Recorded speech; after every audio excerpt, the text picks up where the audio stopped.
you don't necessarily pray for the things that come with it, right? And there's no such thing as success without jealousy, without envy, or entitlement. And entitlement is growing in someone you love in the scariest part, right? And his mom developed an entitlement that cannot be met, filtering that energy through his actual personal interests. Let's say now that he's starting to like females, he's conscious of what kind of shoes he want to wear. I need these Jordans, the retro Jordans is coming, different things. And then his mother go, all right, I'll get them for you, but it just bothers me because you're supposed to have them all. So while being a privileged child, he feels deprived. When you had everything I didn't have. I can tell you how much my kids cost. In New York State, 1.360. You see what I'm saying? And I don't have an issue with paying the support fund. The reason why I'm the way I am with those kind of situations, I pay my support that year that the baby's born. Move the money to the account, let it, and it automatically disperses a certain amount of money per each month. So with him, I noticed over the years like it developed because I blamed it on his mom for a long time. But it's not his mother, it's him. Like I've gone places where he was at, he left. Fifth, you love your son? I used to. You ask yourself how long, a complicated question would say, how long can you love something that don't love you back? Mm.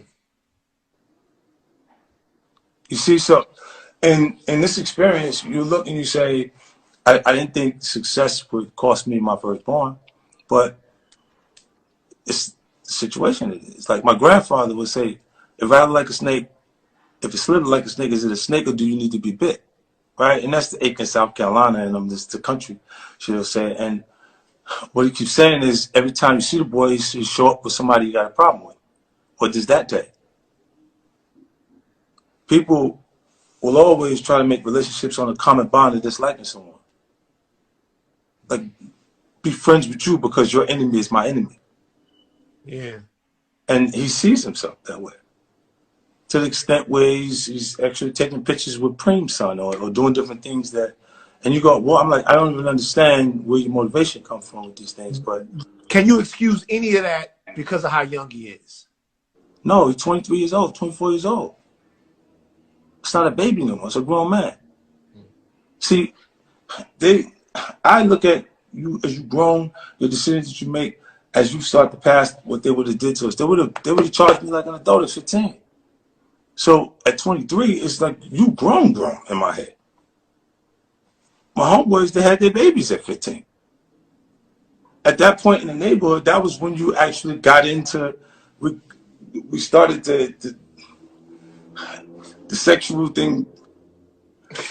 You know what I'm saying? It started to really get into it, and everybody 15, 16 years old was the point that he was having kids. So like I was super late with him because I didn't want to have, something that I didn't actually connect with because we both was babies, at that point. And then later, I mean, all these things don't turn out the way you want it. Life just doesn't work like that. You know what I mean? And what would have to happen for you guys to have a relationship again? That's the last question I'll ask about it. I don't know. I ran into him one time. This is ill, right? Right after, it was 2 months before his support was finished, right? And at the time, he's standing at the desk talking to the jeweler, and he had a small diamond chain, 2 small diamond chains, trying to get a bigger diamond chain, right? Trading them, see how much can you get that one. And I walked in, he goes, "Oh, you have somebody like watching me?" I said, "Nah." He said, "Oh, so coincidence?" He said, "Yeah, coincidence." Then he turned back to the jeweler, he goes back to talking to the jeweler, and he's like, nah, I can't do that. Now I'm like, because of how much the jeweler's asking him for. So you can't do a booth. Negotiating, putting 2 small diamond chains back to get a bigger diamond chain with the money I'm mailing it. His mother never had a job. She didn't do nothing. I would have questioned whether I was wrong if she did something after the fact. She genuinely did not want to do nothing. This girl looked me in my face and told me, like, she was like, "You bought Mike Tyson's house?" I said, "Yeah." She said, "So why you ain't tell me this?" I said, "Because you ain't moving there." Well, I would have had to leave them in Mike Tyson's house. Like Mike left his old lady in them there when I got it. You see what I'm saying? So, because they would have said he's accustomed to this lifestyle and this is what he would have. It would have changed the whole scenario.